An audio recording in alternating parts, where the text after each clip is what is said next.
Mesdames et messieurs, bonjour, bienvenue au programme de l'actualité. Que se passe-t-il dans la région de Shahba, à l'est du canton d'Afrine?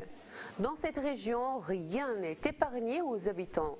Les forces turques et des bandes armées bombardent des villages et des armes chimiques sont utilisées. Mais les forces révolutionnaires sont parvenues à bloquer l'avancée des Turcs.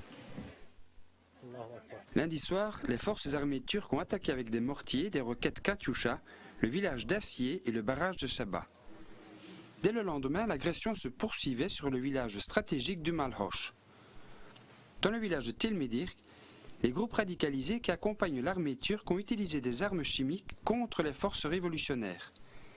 Et pourtant, ce village a fini par être libéré de ses agresseurs ce mercredi. À peine libéré, les soldats turcs ont rebombardé Telmedir ainsi que plusieurs autres villages, les villages de Hosh, de Charissa, de Hassier, de Omroura et de Harbel. Ces violentes attaques sur des régions où vivent encore de nombreux civils entraînent une nouvelle vague migratoire. Les réfugiés continuent d'affluer vers le canton d'Afrine, au camp Sheba. Toutes ces personnes déplacées sont désespérément en manque de nourriture, de médicaments, de tentes et de vêtements chauds. Une fois de plus, les autorités du canton d'Afrine lancent un appel d'urgence auprès des associations internationales. Il faut absolument que le blocus imposé par la Turquie soit levé et qu'enfin, toutes ces personnes réfugiées qui fuient l'invasion de leurs terres puissent être secourues.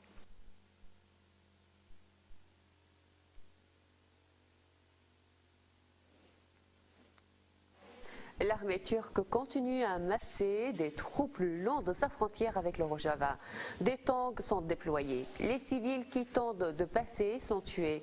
Et les positions des combattants YPG sont attaquées avec des armes lourdes.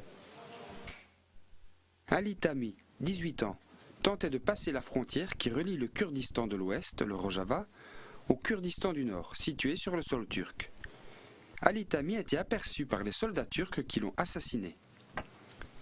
Dans le village frontalier de Sorka, dans le canton d'Afrine, les forces armées turques ont passé la frontière pour construire un grand mur dans la nuit de jeudi. Les habitants sont alors arrivés en masse pour manifester contre cette intrusion. Ils ont été accueillis par des canons à eau et par des tirs de gaz lacrymogène pour les faire fuir. Une vingtaine de personnes ont été blessées lors de cette agression. Dans le village de Derbalot, les villageois ont assisté au passage de 20 camions d'armes en provenance de la base militaire turque de Bokolmaz. Des armes à destination des bandes armées radicalisées ultraviolentes, le Fatah el-Sham et le Harar el-Sham. Pour tenter d'empêcher les villageois de regarder de trop près la livraison des armes, les militaires turcs ont tiré en l'air pour les faire fuir.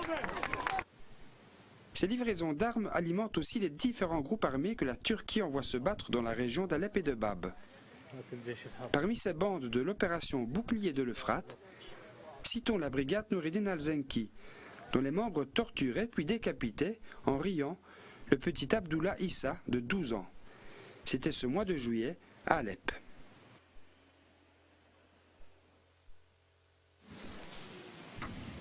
Daesh possède 2 capitales en Irak, c'est Mossoul, et on parle beaucoup pour le moment. En Syrie, c'est Raqqa. La bataille de Mossoul est engagée. La bataille de Raqqa ne devrait pas tarder. C'est en tout cas qu'annonce Aldar Khalil du Tafdam, le mouvement qui rassemble les communes libres du Rojava. Aldar Khalil a reconnu qu'un accord avait été conclu entre les forces de la coalition menée par les États-Unis et les forces démocratiques syriennes.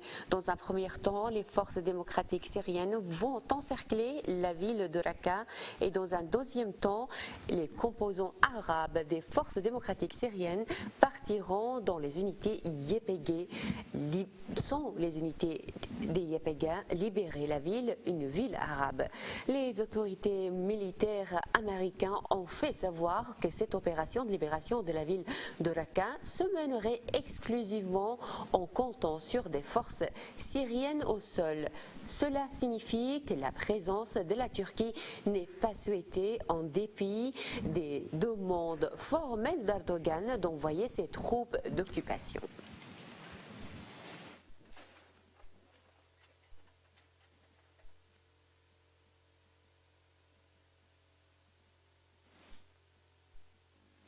La nouvelle a provoqué un choc cette semaine.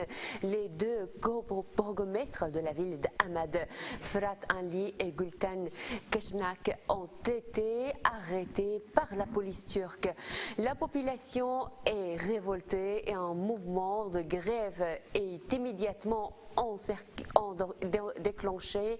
Des manifestations très importantes ont eu lieu tous les jours. Ahmed, c'est la plus grande métropole du Kurdistan du Nord, avec presque 2 millions d'habitants. Également connue sous son nom turquifié de Diyarbakır, la ville a une importance symbolique et affective dans tout le Kurdistan. Et c'est ce symbole que le régime de l'AKP a voulu frapper ce mardi en emprisonnant ses deux cobourgmestres. Le parti HDP a tout de suite critiqué cette décision qu'il juge profondément arbitraire et illégale. Les charges retenues contre les deux cobourgmestres sont totalement fabriquées de toutes pièces. Les autorités turques reprochent à Mme Kişanak d'avoir prononcé un discours au congrès du DTK, le Congrès pour une société démocratique, en juillet 2011. Lors de ce congrès du DTK, il avait été question de l'autonomie démocratique. Et Mme Kişanak, la bourgmestre emprisonnée, est donc accusée par le procureur de Diyarbakır, Kamil Erkut Gure, de tenter de séparer une partie du pays qui se trouve sous la souveraineté de l'État. Les autorités reprochent également à Mme Kişanak d'avoir prononcé un autre discours lors de la fête de Nowroz, une fête où des millions de personnes se rencontrent. Ce discours constitue, selon les autorités judiciaires, la preuve d'un crime.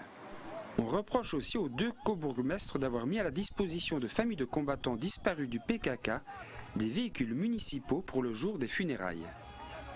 Mme Kişanak a été arrêtée à l'aéroport de Diyarbakır, alors qu'elle revenait précisément d'Ankara, où elle s'était exprimée devant la commission consacrée au coup d'État du 15 juillet. Mme Kişanak avait dit au commissaire qu'il ferait un bon boulot s'ils enquêtaient plutôt sur les municipalités gérées par l'AKP, où l'on avait, juste avant le coup d'État, distribué de l'argent, de la terre, et où le soir même du coup d'État, on préparait de la soupe. Gülten Keşnak avait déjà connu les donjons de la torture, lors du coup d'État du général Kenan Evren, le 12 décembre 1980.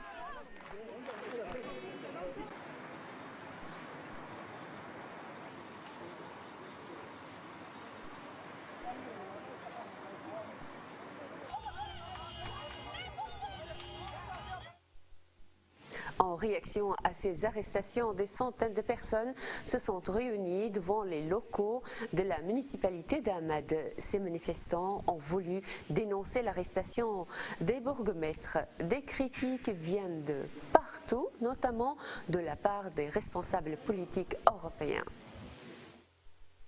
Ce mercredi, Internet a été coupé dans tout le Kurdistan du Nord. Il s'agit pour les autorités turques de tenter de réduire les protestations suite à l'arrestation des deux cobourgmestres. Le personnel de la municipalité de Diyarbakır a débrayé. De nombreux responsables de services municipaux ont d'ailleurs également été arrêtés lors des protestations. Tous les bus sont à l'arrêt. Les éboueurs ne collectent plus les déchets.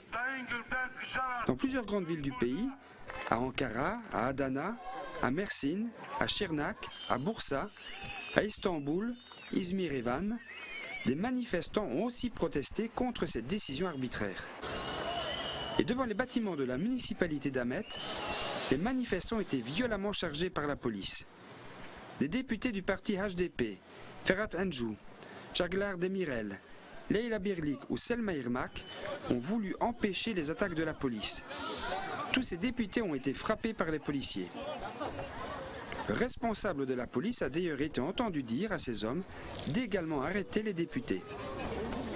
Feleknas Uca, ancienne députée européenne et aujourd'hui députée du HDP à Ahmet, a été tirée sur le sol lors de l'attaque des forces de la police. Ayla Akatata, la porte-parole de l'association de femmes Kaji Astar, a elle aussi été arrêtée devant le bâtiment de la municipalité. Les locaux de son organisation ont ensuite été perquisitionnés. Selahattin Demirtas, le coprésident du parti HDP, a pris la parole devant les manifestants réunis à Ahmet. Il répond de ses bourgmestres. S'il y avait eu, dit-il, quoi que ce soit leur reprocher, du vol ou une mauvaise gestion, le parti HDP aurait été le premier à les punir. Et Demirtas de dénoncer encore la confiscation des médias en Turquie. Il y a bien, dit-il, des journalistes qui couvrent ces événements. Mais aucun centre d'information n'osera relayer ces informations par crainte de déplaire au palais du président Erdogan. Federica Mogherini, la haute représentante de l'Union européenne pour les affaires étrangères, et Johannes Hahn, le commissaire chargé des négociations d'élargissement de l'Union, ont remis un communiqué concernant les arrestations d'Ahmet. Ils reconnaissent tous deux la menace grave que fait peser le PKK sur les services de sécurité turcs, un PKK également reconnu comme une organisation terroriste par l'Europe. Mais ils demandent à la Turquie de respecter l'état de droit, les procédures légales et les libertés fondamentales, toute obligation auxquelles la Turquie a souscrit en posant sa candidature pour l'adhésion à l'Union européenne. À Şırnak, tout a été détruit, ou presque, par les forces turques. Les habitants de la ville avaient trouvé refuge dans des tentes, mais les gendarmes turcs sont venus les déloger avec des bulldozers. Un campement a même été attaqué par un hélicoptère de l'armée. Şırnak, c'est une ville détruite à 80% par les opérations militaires de l'armée turque. 7000 maisons étaient détruites à ce jour, et les bulldozers continuent toujours à détruire ce qui avait subsisté lors des combats. Nous vous le révélions la semaine dernière, les démolisseurs de Şırnak sont payés avec le pillage des habitations qu'ils détruisent. Mais les habitants refusent de quitter leur ville. Installés sur des terrains à proximité de la ville, sous des tentes, ils ont été pourtant sommés de quitter les lieux. Un hélicoptère de l'armée est même venu tirer sur les campements pour faire fuir les familles du village d'Eraler. Dans un autre campement, les militaires sont arrivés avec des camions blindés et des bulldozers. Les refuges des habitants de Şırnak ont été rasés. 41 familles se sont ainsi retrouvées privées de tout abri sans qu'aucune solution ne leur soit proposée. Quand les réfugiés refusaient de quitter leur tente, les militaires leur disaient « Ou bien vous quittez votre tente, ou bien nous vous brûlons avec ». Mardi, le coprésident du HDP en charge des relations internationales a donc envoyé un courrier au président du Parlement européen, Martin Schulz, à M. Thorbjörn, le secrétaire général du Conseil de l'Europe, au commissaire Hahn, à la représentante de l'Union européenne pour les affaires étrangères, Federica Mogherini, ainsi qu'au rapporteur de l'Union européenne pour la Turquie, Kati Piri. Il dénonce tous les efforts entrepris par les autorités turques pour empêcher les Şırnakis de survivre, même en dehors des zones placées sous couvre-feu. Le député dénonce aussi les tirs d'hélicoptères sur les tentes du village de Daraler. Il dénonce le raid sur le camp de Kumshati, où se trouvaient 5000 réfugiés de Şırnak. Il dénonce le fait que sur les 69 000 habitants de Şırnak, il n'y en ait plus aujourd'hui que 4 000, tous les autres ayant été déportés en masse. Il dénonce que le directoire général de la gendarmerie fait de Şırnak une zone d'entraînement pour ses troupes. Au cours des 2 mois d'entraînement militaire à Şırnak, les quartiers qui avaient résisté au siège de l'armée ont tous été éventrés ou démolis. Le député dénonce aussi l'impunité totale de tous les responsables de la destruction de la ville, ainsi que le refus du gouvernement turc de remplir ses obligations humanitaires. Enfin, il dénonce les propos des gendarmes à Kumshati, ce mardi, des gendarmes qui ont dit aux 5000 habitants des tentes qu'ils devaient aller aussi loin que l'Irak si nécessaire.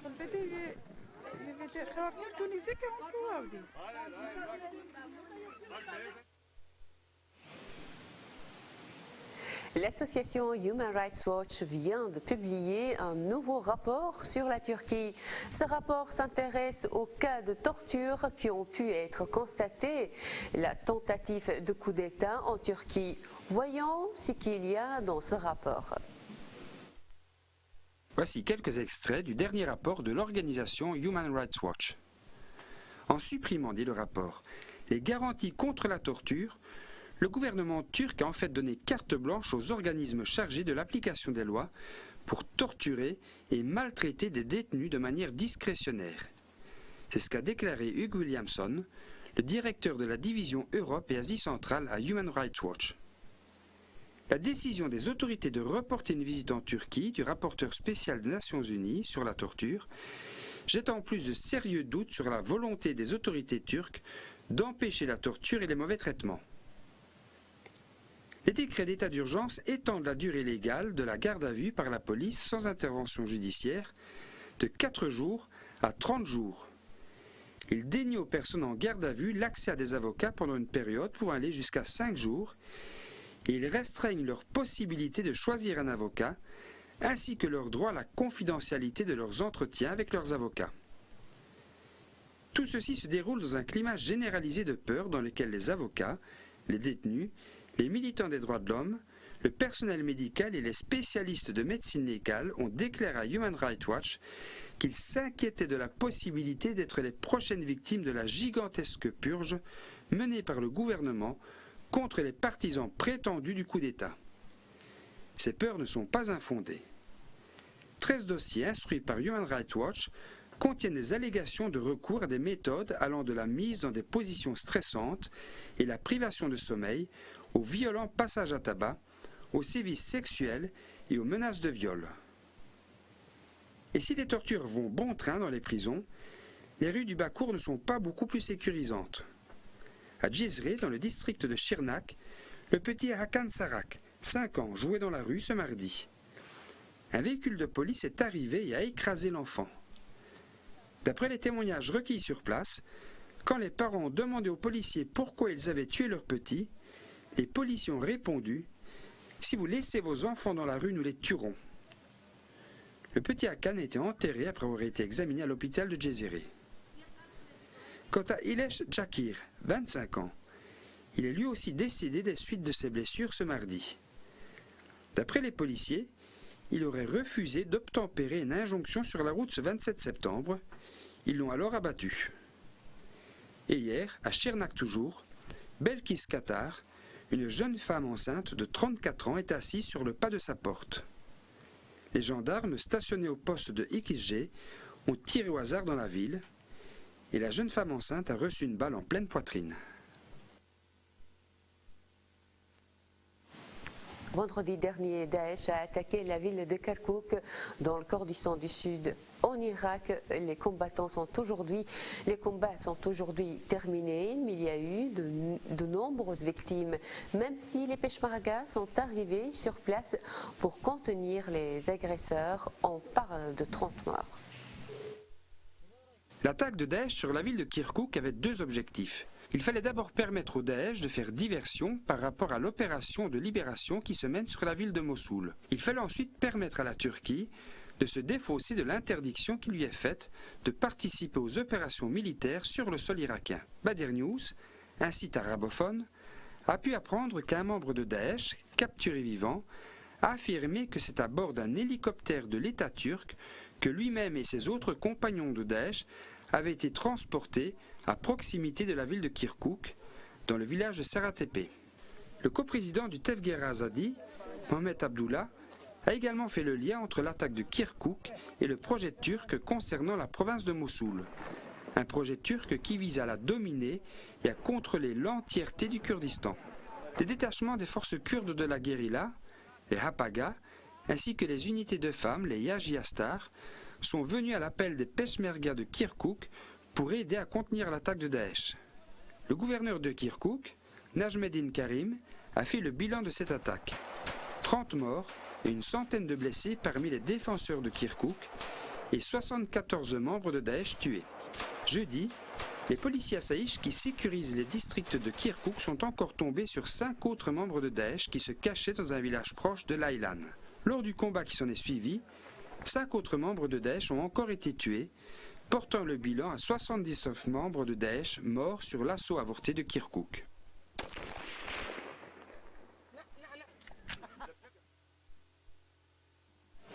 La bataille de Mossoul fait rage et il s'agit de libérer cette grande ville qui a été envahie par le Daesh en juin 2014. Les avions de la coalition soutiennent les forces armées irakiennes, des forces qui sont aidées par des milices chiites et les Peshmerga kurdes. Selon un rapport émanant du commandement central des forces américaines, 900 militants de Daesh auraient été tués jusqu'à présent dans les attaques menées pour libérer la ville de Mossoul. Dimanche dernier, c'est tout le district de Hamdanieh, au nord de Mossoul, qui a été libéré. Ce district d'Hamdani était surtout habité par des chrétiens. Toujours au nord de la ville, les Peshmerga ont pris le contrôle de la route qui va de Bashika à Mossoul. Le sud du district de Bashika est surtout habité par des Yézidis. Depuis la Turquie, le Premier ministre Benayi Yildirim explique à des journalistes que les forces turques étaient engagées contre le Daesh à Mossoul, en soutien aux Peshmerga. Immédiatement, le porte-parole des forces irakiennes a remis les choses au clair.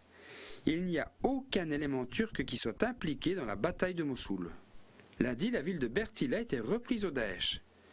Bertila, c'est une ville à 20 km au nord-est de Mossoul, où vivent surtout des chrétiens et des Yézidis.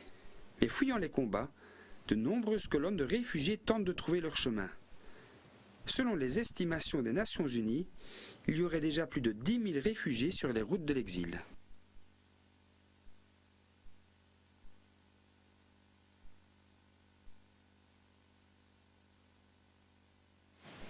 Après avoir vécu sous les rênes du Daesh, les femmes de Manbij reprennent leur sort en main. Une maison de la femme ouvrira très prochainement. On y formera les femmes à la revendication de leurs droits. À Manbij, où les femmes ont vécu sous l'oppression du Daesh, on revient de loin. Et le conseil civil de la ville s'est posé les bonnes questions. Comment faire en sorte que les femmes de Manbij puissent mettre en place une société solidaire et totalement égalitaire entre hommes et femmes? Comment pousser les femmes à revendiquer dans l'espace social ce qui leur revient de droit? Comment peuvent-elles participer pleinement à l'exercice du pouvoir dans une démocratie directe?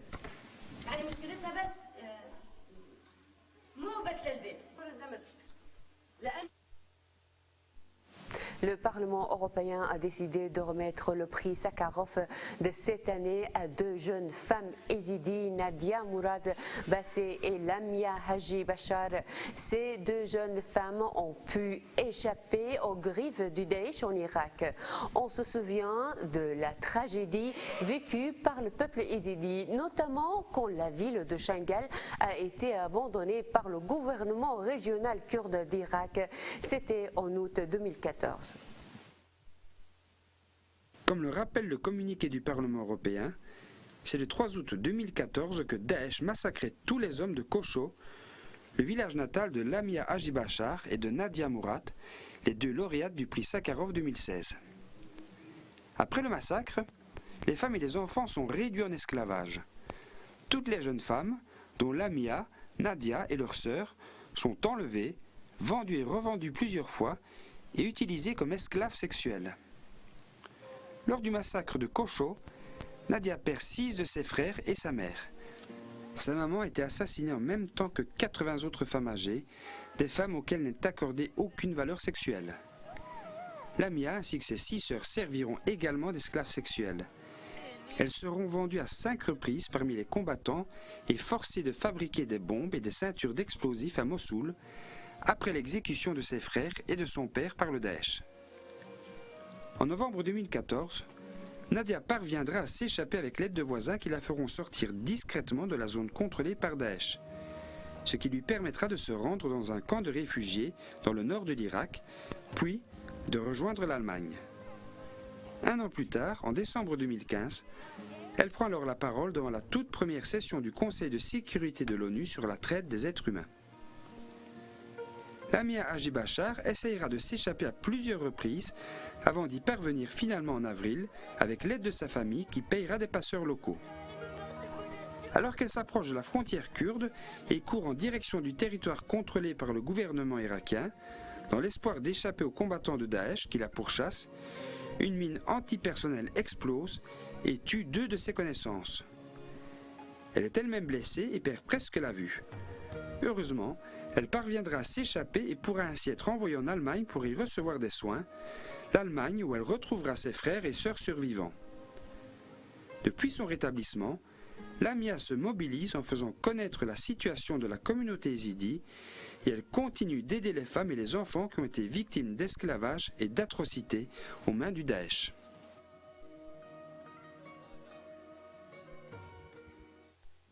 Mesdames et messieurs, on arrive à la fin de notre programme de l'actualité. Merci beaucoup pour votre écoute. À la semaine prochaine.